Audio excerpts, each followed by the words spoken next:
Juniversal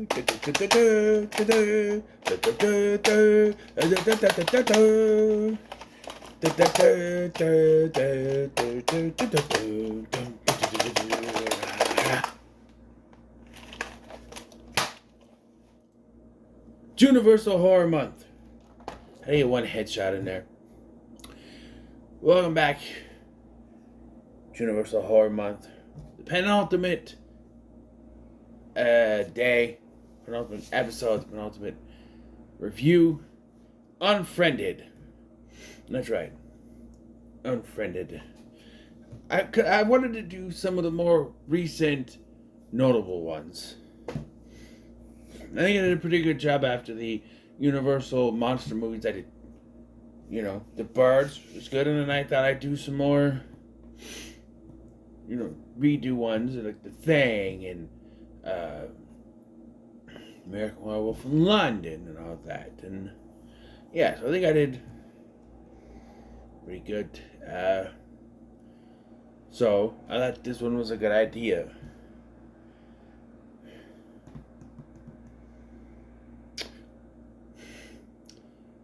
So rewatching this, this did not sit well with me. I don't know what it was this time. I don't know. I've always liked this movie. I like this one better than the second one. And I'll tell you what, the ending of this is a little bit better than the second one. And there's a lot of unexplained things in the second one because they made that more practical. It wasn't a ghost or a demon or whatever. A ghost, I think. It wasn't a ghost. It was this group of people on the internet. These cyber hacker terrorist people on the internet that were going after this group of people. But they could pop in magically, and then they were all pixely every time they popped up. Sure, they could be hacking it to make it look like so they can't see them, but I don't know. It just didn't make sense. They're not a supernatural threat, yet they're very much portrayed as that. I don't know. But, and I don't know. I didn't like the ending. There's multiple endings of that one, but this one is better ending, I guess, but I don't know. I'm watching this, and there's so much to get on my nerves. These people are terrible. Constantly arguing. Some of the stuff doesn't even make sense. Like, stuff's going on, and Blair is just like typing to Mitch. But their conversation is on a computer this whole time, and neither of them ever says anything to the other people in the call. They have an idea what's going on, but they never say anything. It's all on there. And after a while, I got sick of hearing.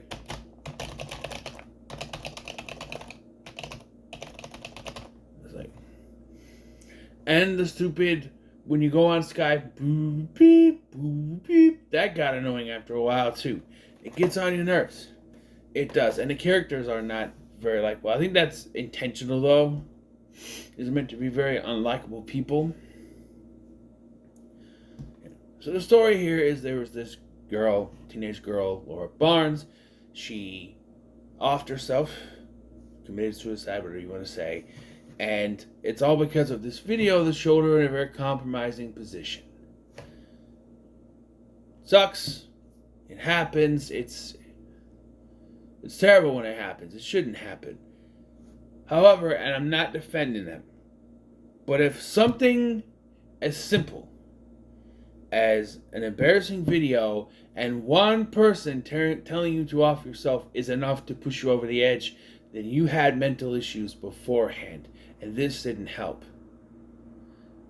And if something like this happens to you, an embarrassing moment, somebody's telling you to do that, don't.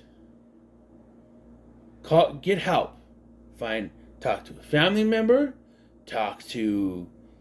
find a psychiatrist or someone you can talk to about the situation. Alright? Because this is not just peer pressure or anything. There's a mental issue there, depression, whatever it is, get help. Don't be like this character. She took the easy way out. She gave up. And it's not her fault at all. I am not saying that. It is not her fault.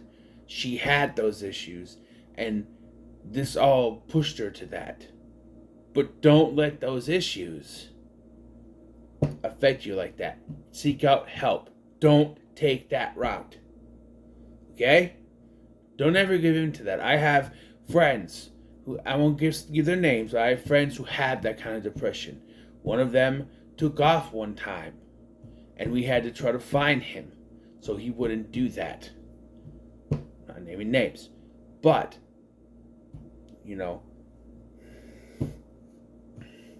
it seems as if this particular girl, I forgot her name. Laura. This Laura didn't actually have the friends that she thought she did. And that's what also kind of pushed her. Go towards your family. Find real friends. They're there for you to help you. Don't give in. This public service announcement has been brought to you by Scotty. I didn't mean to laugh. I'm just saying, I mean it though. I didn't mean to laugh. That was supposed to be a serious thing. But yeah, that kind of issue, don't give into it. Okay? It's not worth it at the end of the day. And you'll become an evil, vengeful ghost that will kill them, which is a plus, I guess, but don't. No. Also, very OP ghost that somehow knows every single thing about these people, I guess. Because there's a point where they're playing Never Have I Ever, and, there's a point where they're like,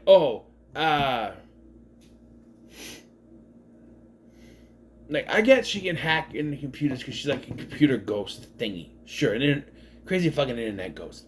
Whatever. But,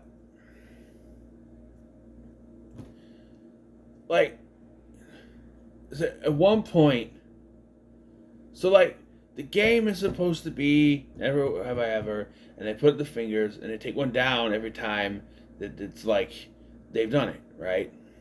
And the thing is, it gets to the point, we find out before the rest of the people do, that Blair, who's supposed to be a virgin, had sex with Adam, this asshole, who he knows an asshole from the beginning. Apparently it was a drunk thing. They did it. They didn't mean to, but they're cuddling in bed, so I don't know how much of an accident it really is. These people are all very bad people anyway. They're not very good to each other. There's one point where they're bad-mouthing this girl, Val, and then she pops up hey, Val, hey, they're two-faced fuckers. But she's, what was that? But yeah, so the thing is, never have I ever had sex. And she's supposed to be a virgin, and when Adam puts his down, and the other girl puts hers down, or whatever, and then it's it's still going, and I'm okay, so she obviously knows that, but there's more to it. There's how would he know that Mitch sold him out for weed? Sold him out, how did she know that, there was other things. There's other things I can't remember. It's weird. Right?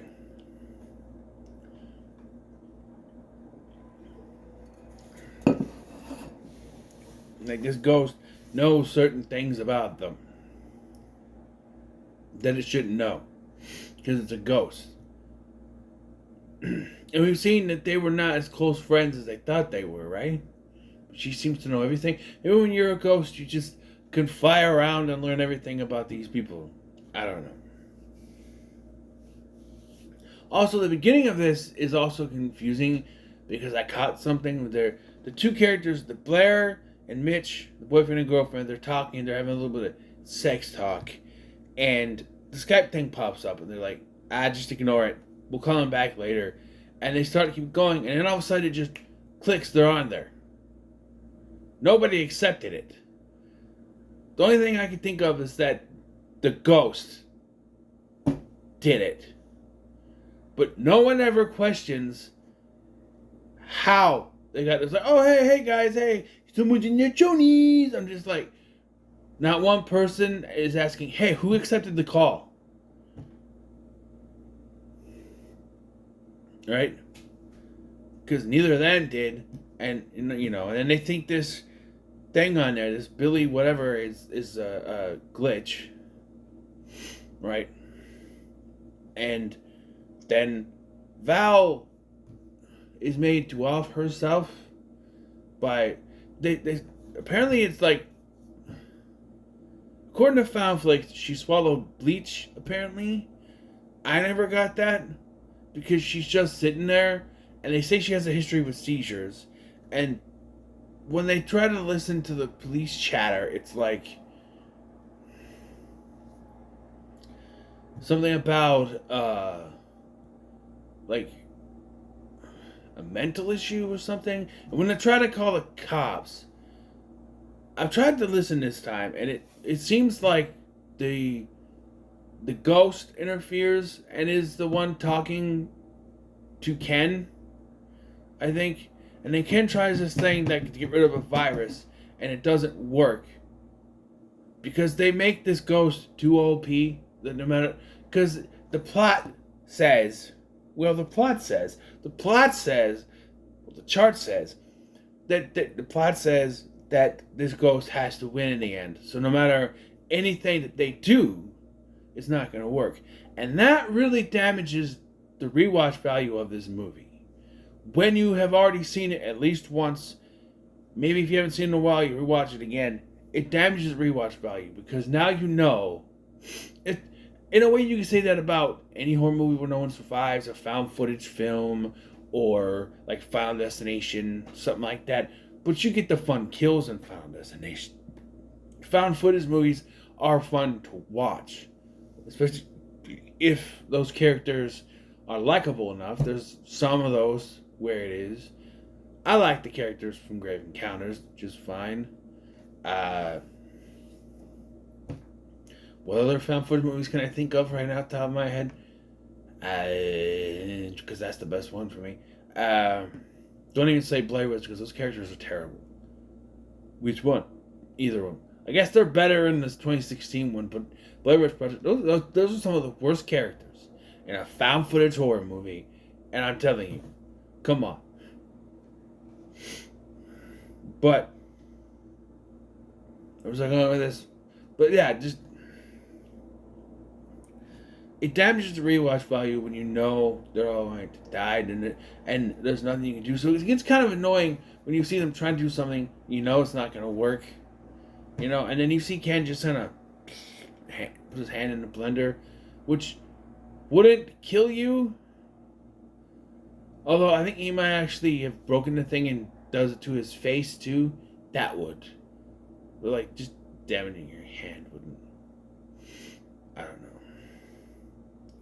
Then we get to the never would I ever part. Never had I ever. And everything gets revealed. And the other girl whose name I can't remember, she like gets a curling iron down her throat. And I know this is terrible, but the only thing I was thinking of is, why does she have a curling iron? Her hair is straight.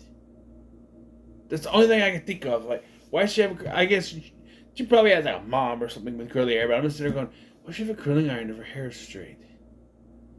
I don't know. It's these characters are so bad that I'm thinking of other things. Right, so then it's down to the three.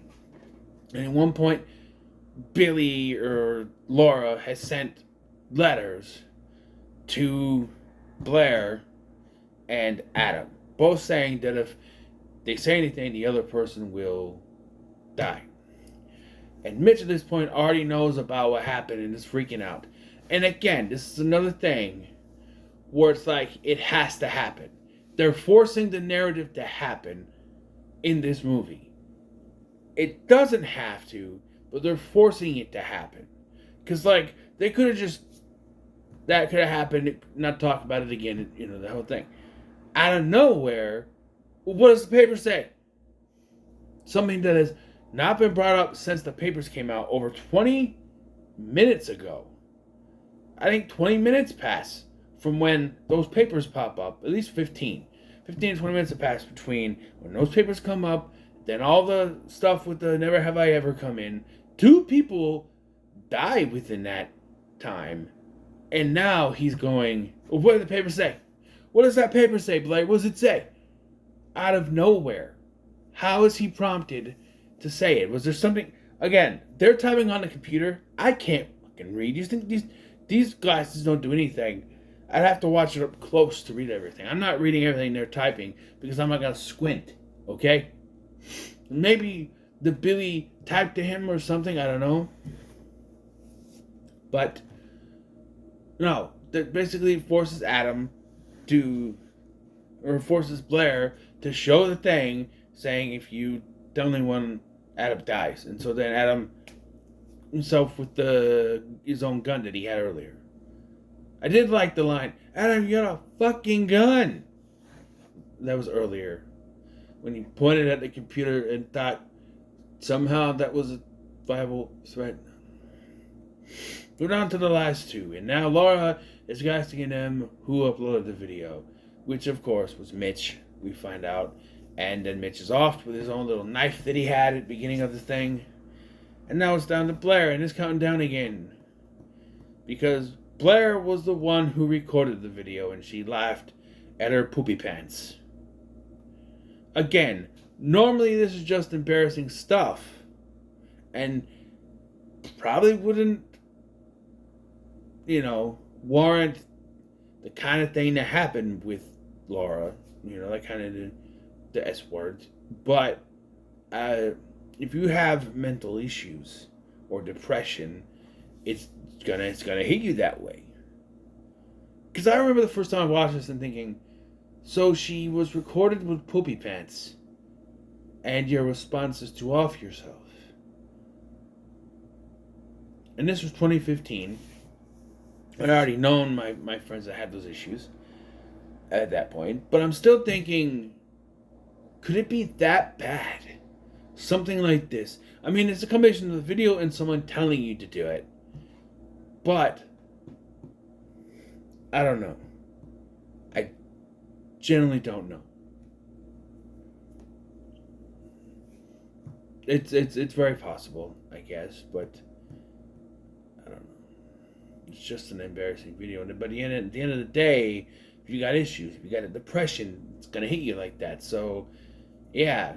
And then you could have just had the feed cut off. She stares at something, she goes, and it cuts off. That's all you need. But instead, you see the laptop close. And then Laura's spirit goes, puh! And there's no effect to it. It's just Laura going, ah! And then the movie ends. And it's just like, this whole movie has been from the point of view of this laptop. And you had the whole movie. Everything is from this laptop. And you abandoned that for one last shot that doesn't really make any sense. We didn't need to see the ghost. We didn't need to see that. But you put it in there anyway.